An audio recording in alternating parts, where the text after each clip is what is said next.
terkait yang dituduhkan kecurangan, kami juga mempertanyakan lagi kecurangan seperti apa. Gitu. Kalau memang yang dikatakan ada TPS 17 siluman, dari awal sudah kami sampaikan sebelum panitia Pilkades ini dibentuk, itu sudah ada plotting 17 TPS yang harus dilaksanakan oleh panitia Pilkades Beji. Kami hanya menjalankan sebuah tahapan dan regulasi yang ditetapkan oleh pemerintah daerah Kabupaten Pasuruan.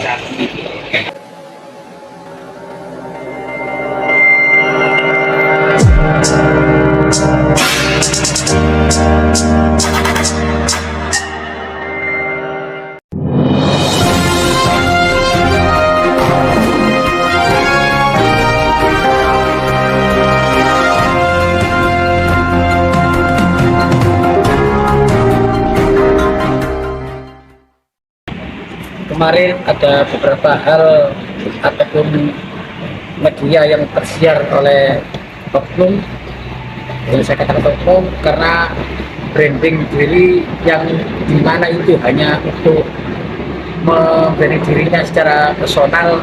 Memang beliau saat ini pada waktu itu adalah sebagai calon kepala desa, namun tiba-tiba ada sebuah berita atau narasi yang berbeda tidak sesuai fakta.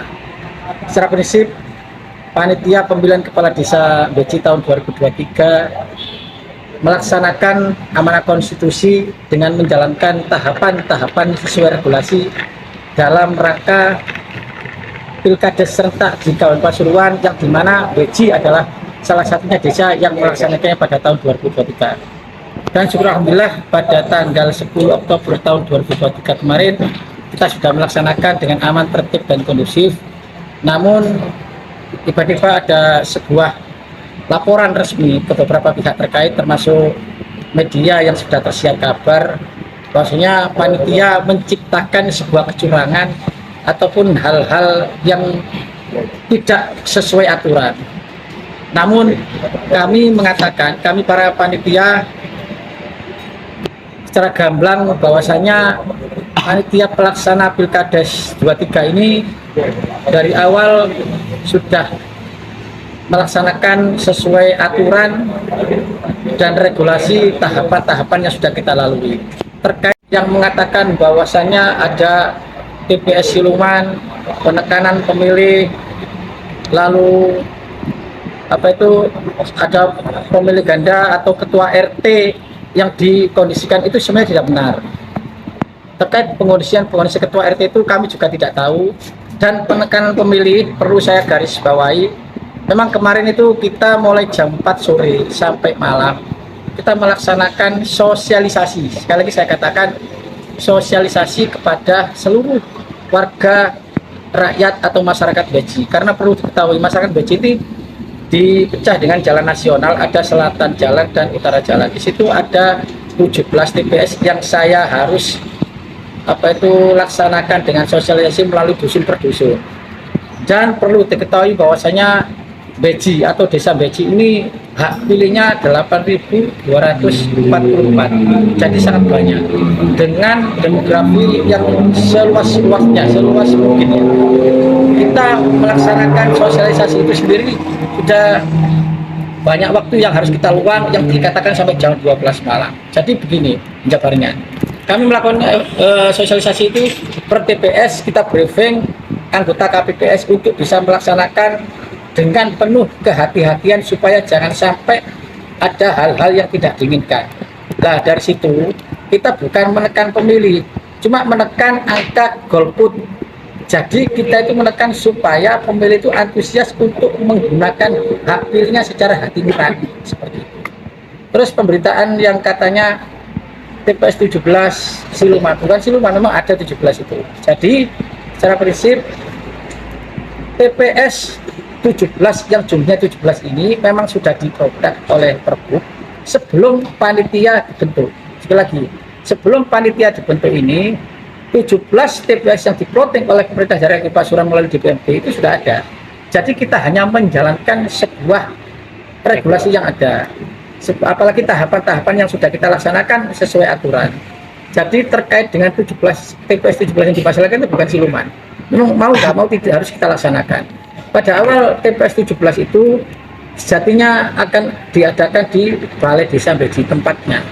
Namun ada 1-2 calon yang melakukan keberatan atau protes, kita pertimbangkan dengan kondusivitas, akhirnya kita pindah ke depan asrama Yonkaf dengan kondisi saat itu dan memang fisik seperti itu, karena itu sifatnya mendadak ya, seperti itu. Pada saat itu tanggal 11 Juli kalau nggak salah ya, pembukaan ini ya pendaftaran baca kades sampai tanggal 22 Juli ya. Akhirnya sampai tanggal 22 Juli ada keempat calon yang daftar sampai hari terakhir. Ya, setelah itu tanggal 23 kan kita tutup. Kita tutup pendaftaran. Tahapan berikutnya adalah verifikasi. Nah, berkas administratif baca kades, saya katakan ya, baca kades sampai tanggal 22 ya, Agustus 2023. Nah, karena kami masih tahap verifikasi dan belum menetapkan sebagai baca kades, kan kita belum tahu apakah lulus atau tidak. Ya, karena tanggal 23 Agustus itu kita menetapkan baca kades yang lolos administrasi. Pada saat itu sekira tanggal 11-13 Agustus dalam rangka hari ulang tahun kemerdekaan, salah satu baca kades yang sudah daftar meskipun belum ditetapkan ini baik benar dengan ucapan Dirgahayu Kemerdekaan Republik Indonesia, terus ada tulisan Wong Beji gitu, Wong Beji hukum pencalonan Pak Elok, seperti itu kan. Nah, kalau kita melakukan eksekusi, kami juga bertanya karena saat itu status baca kades pun belum kita tetapkan. Beliau masih masyarakat biasa.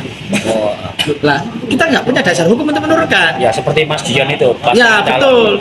Karena belum tahu apakah beliau ini lolos administrasi atau tidak. Karena saat itu adalah masih masyarakat biasa, belum ditetapkan dan belum ber-SK baca kades dan belum tentu lolos administrasi. Beliau hanya mengucapkan dalam rangka hari ulang tahun kemerdekaan Republik Indonesia, seperti itu. Apalagi itu nempel di rumah-rumah orang. Nah, kalau saya ngambil melakukan eksekusi di rumah orang, apa enggak itu kan saya menginjak karangan orang lain. Jadi seperti itu penjabarannya, bukan membiarkan, tapi memang timingnya belum pas.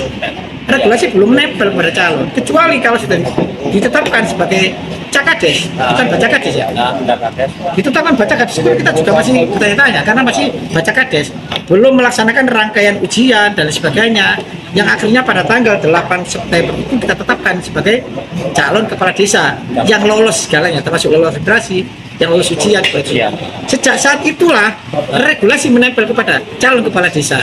Nah, tidak boleh masuk banner dan sebagainya kecuali pada saat hari kampanye. Pengertiannya seperti itu. Terkait isu-isu yang beredar dari beberapa media-media itu, saya rasa itu adalah kurang valid dan kurang mendasar bagi kita selaku panitia. Di regulasi dinyatakan bahwa tiap TPS itu maksimal 500 tiap TPS. Nah, jumlah DPT, jumlah pemilih itu 8.000 lebih. Jadi kan untuk menentukan jumlah TPS kan kita bagi ya, jumlah pemilih itu kita bagi dengan 500. Jadi itu dapat itu 17, maka lahirlah jumlah TPS itu jadi 17 begitu. Jadi bukan tambahan. DPT 8.000 lebih. Jadi kalau 8.244 itu kalau kita bagi 500 itu harus dapatnya 17. Jadi sekitar Jadi makanya harus 17. Kalau dikatakan misalnya yang TPS 17 itu senyuman, tidak benar. Memang harus ada 17 itu. Karena kalau 16, kita bikin 16 itu pasal 16, itu nanti tiap TPS itu melebihi dari 500 dan itu menyalahi regulasi. Kan namanya sisipan kan satu-satu gitu ya. Ini enggak, itu ngeblok. Jadi mungkin pada saat pemindahnya itu yang ini dipindah tapi yang itu lupa dihapus. Jadi ditambah di situ. Tapi pemilikannya nggak ada karena surat undangan yang namanya double itu tidak kita kasihkan, dan TPS yang menjadi peraturan itu memang kita awasi betul-betul. supaya tidak ada apa namanya itu pemilihan. Ya. Untuk pencoblosan. Surat mandat berikutnya untuk penghitungan. Nah, satu saksi boleh dengan 2 mandat, tapi dia hanya membawa satu surat mandat, maka dia harus kembali untuk minta surat mandat. Ada KPPS tidak diizinkan masuk, Pak Soehartonya marah. Kami hanya diberi 1 surat mandat. Padahal kami semua mengasihkan mandat itu 2 kali, boleh 1 saksi. Nggak ada, kami nggak menerima surat mandat. Maka di KPPS 4, teman kami Bapak Pohat ke tempatnya Bu Swatun, posisi waktu itu di TPS 17. Menanyakan ke Bu Swatun, mohon maaf Pak, surat ini ada, cuma kami salah paham. Maksud saya, mungkin 1 surat mandat, 1 saksi cukup untuk pencoblosan dan surat mandat penghitungan. Tapi di sana Pak Hartonya, kami nggak pernah menerima surat mandat. Ini kan beda-beda suara antara Pak Harto dan Bu Swatun. Bu Swatun yang menyampaikan bahwasanya mandat itu ada, di rumah itu ada, bahkan lebih. Gimana salah mengasumsikan saja. Bu Swatun mengatakan, saya kira cukup dengan surat mandat sudah cukup untuk pencoblosan dan penghitungan. Di situ kan marah-marah, bahwasanya KPPS menghalang-halangi saksi untuk mengikuti berjalannya penghitungan suara. Terlalu internalnya Iya, Tentangnya tidak iya. Tapi di redaksinya ini mengatakan hanya nggak pernah mendapatkan surat mandat. Tapi mereka sudah menandatangani berita acara. Sebenarnya yang menandatangani adalah saksi-saksi. Saksi-saksi Ya, ya. saksi-saksi. Saksi-saksi sudah menandatangani Sudah semua. menandatangani semuanya. Dan saat ini surat sudah kami sampaikan ke kecamatan maupun di BMK. Waktu penandatangan nggak ada protes atau gimana dari pihak para saksi. Tidak ada, tidak ada. Justru para saksi kemarin yang termasuk saksi nomor 1 sampai yang tidak logis nagih duit saksi ke panitia, kan bukan ranah panitia sebetulnya. Nagih ke panitia, dan memang betul adanya, ada saksinya. Ya karena mungkin saksi itu kurang mengerti dengan apa itu Regulasi. yang dimaksud apa, akhirnya nagihnya ke panitia. Ya saya katakan bukan ranah panitia, karena itu adalah ranah oleh calon kepala desa. Namun tetap ditandatangani, tidak acara ditandatangani. Pak, terkait ada rumor yang di masyarakat Pak, terkait yang di masyarakat bergelar akademik sarjana ekonomi itu menurut panjenengan gimana itu? Memang di di waktu pendaftaran memang menyertakan itu apa tidak Pak? Kalau di pendaftaran dari nomor urut 1 itu tidak menyertakan ijazah S1 ataupun lembaga tinggi lainnya, namun cuman SLTA saja. SMA ya. SMA.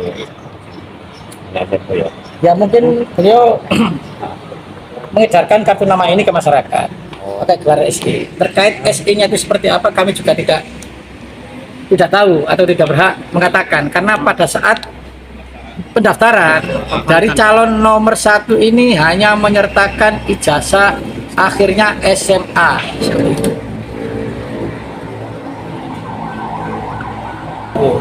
Yang jelas kami tidak akan melakukan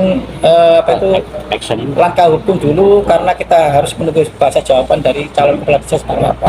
Tetap untuk panitia tahapan-tahapan selanjutnya adalah melengkapi berkas-berkas ataupun dokumen yang dibutuhkan oleh pemerintah daerah Kabupaten Pasuruan. Dan kami secara prinsipnya juga berharap Beji, khususnya juga Kabupaten Pasuruan, berjalan dengan kondusif, tidak ada hal-hal yang tidak diinginkan, dan kami sesuai target akronom Pilkades serentak di Kabupaten Pasuruan ini berjalan aman, tertib, dan kondusif. Terkait ada hal-hal yang protes atau tuntutan dan gugatan, itu adalah hak dari para calon. Namun semua adalah subjektif, seperti apa nanti. Terkait yang dituduhkan kecurangan, kami juga mempertanyakan lagi kecurangan seperti apa.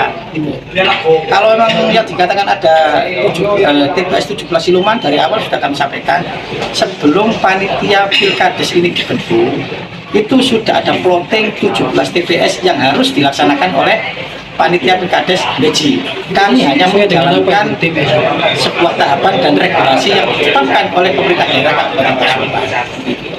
Saat ini untuk calon yang nuntut ini apa reaksinya ke pihak panitia ini? Ya kami anggap fair-fair saja, karena kami tidak melakukan hal-hal yang seperti itu juga.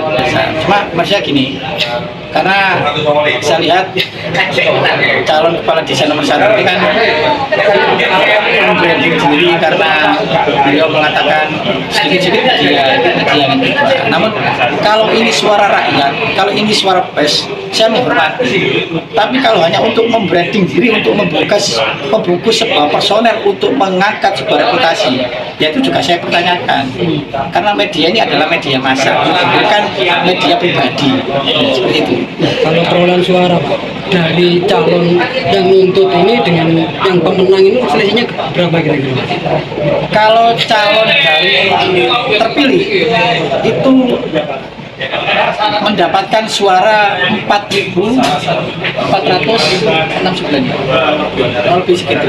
Terus untuk yang menuntut ini mendapatkan 229. Jadi selisihnya itu 4.200 sekian. Cukup jauh sih. Sangat jauh.